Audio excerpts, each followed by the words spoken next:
Après la fête de la Transfiguration, après la fête de l'Assomption de Marie au ciel, l'Église nous demande de méditer sur la mission du Christ.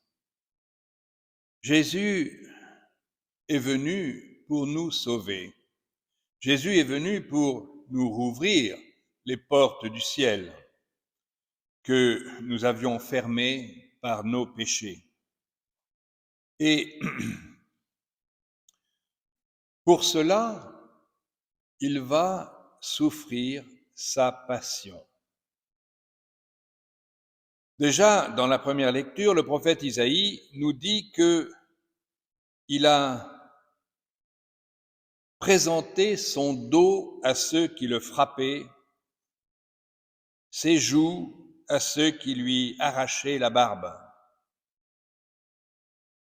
Mais le Seigneur est son secours, c'est pourquoi il n'est pas atteint par les outrages.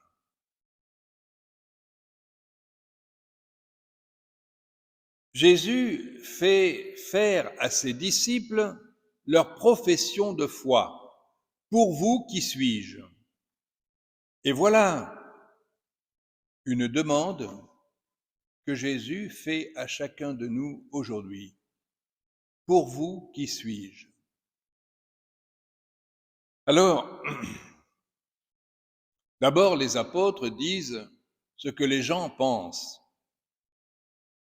Jean-Baptiste, Élie, l'un des prophètes. Jésus demande plus, et il va le prouver tout de suite.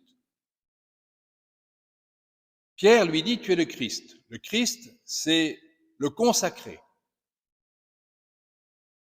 Le chrisme, en grec, c'est l'huile sainte. L'huile qui faisait les rois, l'huile qui faisait les prophètes, l'huile qui faisait les prêtres. De nos jours, il y a toujours ce saint crème que l'évêque bénit durant la semaine sainte, avec lequel on consacre les chrétiens à Dieu dans le baptême. Les rois, il n'y en a plus beaucoup, et les prophètes,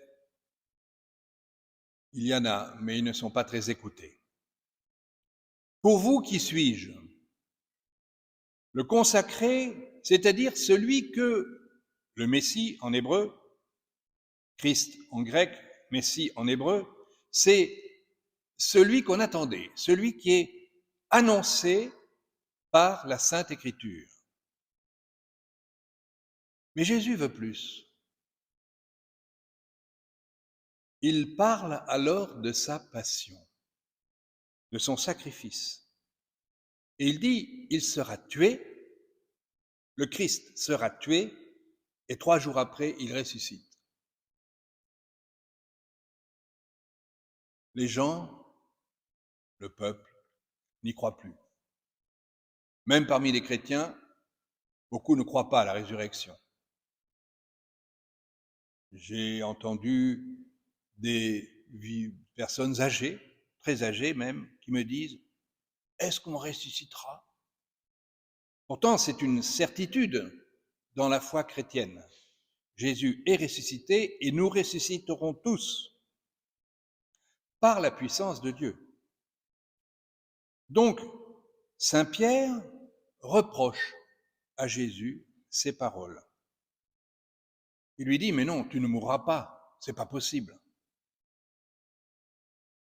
Et déjà, c'est une contradiction. Parce que si Jésus ne meurt pas, c'est qu'il n'est pas un homme normal. Mais Jésus doit mourir. Parce qu'il est un véritable homme, mais aussi un véritable Dieu. Il est Dieu. Et c'est pourquoi il fait ce vif reproche à Saint Pierre. Passe derrière moi, Satan. Tes pensées ne sont pas celles de Dieu, mais celles des hommes. Et en faisant cela, Jésus affirme sa divinité. Parce que quelqu'un qui est mort et qui ressuscite, ça ne peut être que Dieu. Aucun homme n'est capable de ressusciter par lui-même. Mais Jésus en tire un autre enseignement. Moi, je vais mourir. Mais vous aussi, vous allez mourir. Nous le savons. Tous, nous devons mourir.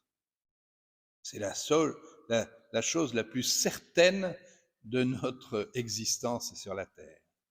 Nous ne savons pas ce que nous allons faire demain ou dans un an, mais ce que nous savons, c'est que nous allons mourir. Et alors Jésus nous invite à le suivre, nous invite à aller avec lui. Parce que pour ressusciter, il faut d'abord mourir.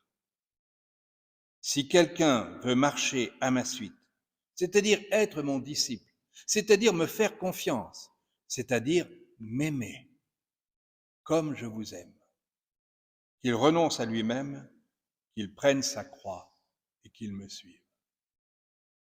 Est-ce que nous voulons suivre Jésus ou est-ce que nous voulons aller, comme les brebis perdues, par notre chemin? Mais où? Mais où voulons-nous aller? Le chemin de Jésus est sûr. C'est le chemin de la croix, mais c'est le chemin du ciel. C'est le chemin qui mène à la mort, mais aussi à la résurrection. Sinon, où allons-nous? Saint Pierre, d'ailleurs, l'a dit, quand Jésus lui a dit « Voulez-vous partir, vous aussi ?» Et Saint Pierre lui a dit « Seigneur, à qui irions-nous? Tu as les paroles de la vie éternelle. »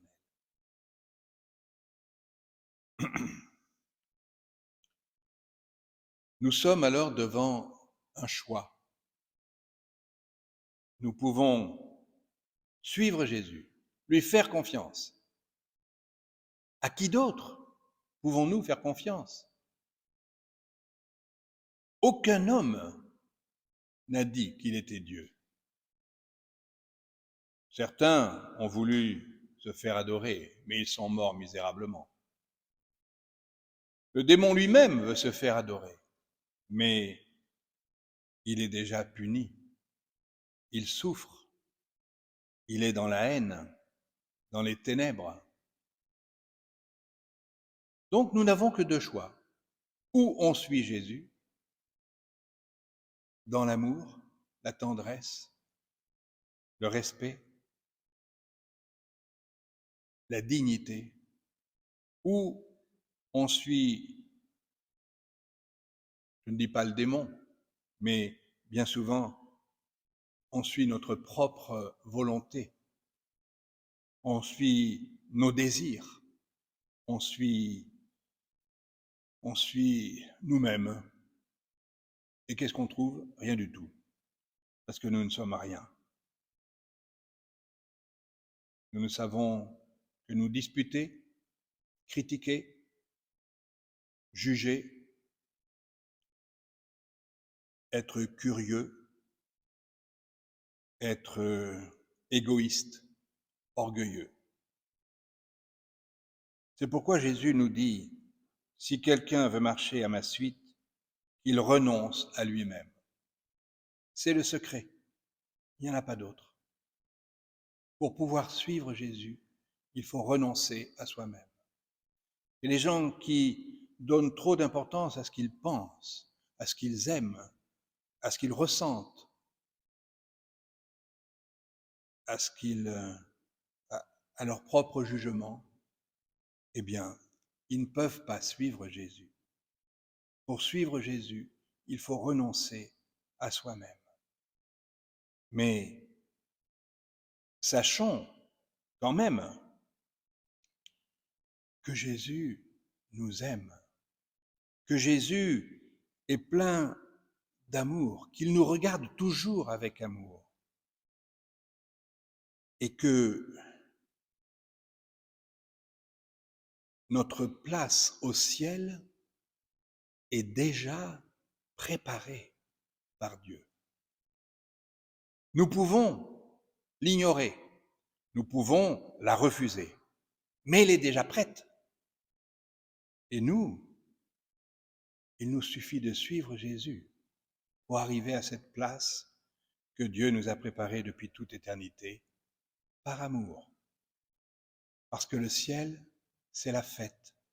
Le ciel, c'est le bonheur. Le ciel, c'est la paix. Le ciel, c'est la justice. Le ciel, c'est la sainteté. Le ciel, c'est la beauté. Regardez autour de vous le soleil, la mer, les étoiles, les fleurs. Tout est beau. Et c'est le reflet de la beauté de Dieu. Regardons-nous. S'il y a quelque beauté en nous, elle ne vient que de Dieu, qui nous a créés. Et s'il y a quelque laideur, ça vient de nous. Alors, choisissons l'amour et la beauté et suivons Jésus en renonçant à nous-mêmes. Amen.